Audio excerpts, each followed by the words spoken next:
Ek is Rianet, digitale ouerskapkenner. Kom ons praat bietjie oor Call of Duty en Minecraft en Fortnite en al hierdie Lego speletjies wat almal so te kere oorgaan. Wel, daar's goeie rede, want dit is opwindend. Dit is lekker om in 'n ander wêreld in te gaan en jouself bietjie te verloor vir 'n tyd en boonop speel jy met regte mense van reg oor die wêreld. Dit is regtig 'n asemrowende plek as jy begin kyk na die graphics, die ontwerp, die musiek en al die intrige wat in hierdie stories ingaan. Dis hoekom ons ure van ons lewe verloor, want ons is in 'n fantasie wêreld.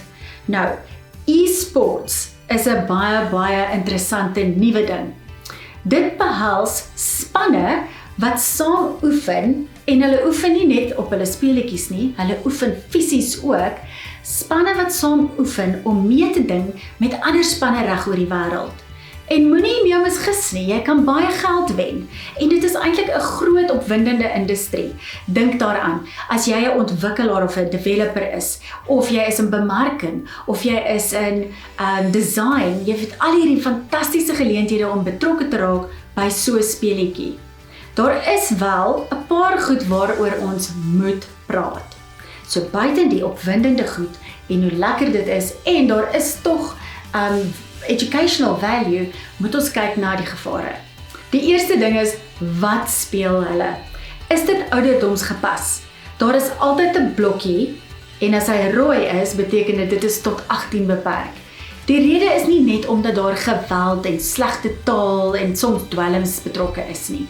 Dit is omdat hulle met mense reg oor die wêreld connect. So dit is soos 'n sosiale media netwerk.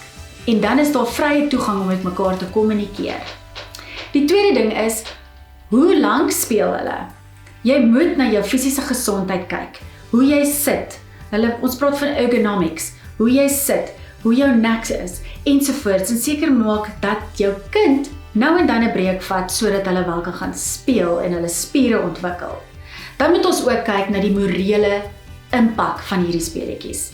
Ja, daar is sekere goed waaraan ons gewoond is, want ons lewe in 'n wêreld waar nie net films nie, maar ook alledaagse nuus ons amper gewoond maak aan die goed. Maar kyk na die materiaal wat hulle sien en bespreek dit. Hê 'n gesprek om te sê, dink jy dit is oukei in die regte lewe om hierdie tipe ding te doen wat jy nou in jou speletjie gedoen het? En dan moet ons kyk na met wie hulle kommunikeer. Ek ken mense wat volwassenes is en deel is van e-sports en hulle verdien baie geld. Maar selfs hulle kan 'n bietjie gerattel raak as iemand vir hulle 'n negatiewe kommentaar gooi.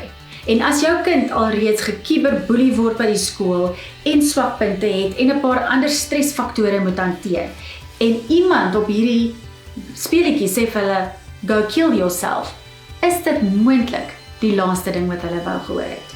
So, kom ons wees positief oor aanlyn speletjies, maar kom ons wees bewus van die impak en maak seker dat jou kind die ouderdomsbeperkings in ag neem en asseblief, wees die ouer en maak seker hulle bly in lyn, want eendag is hulle 18 en hulle staan vir altyd 18.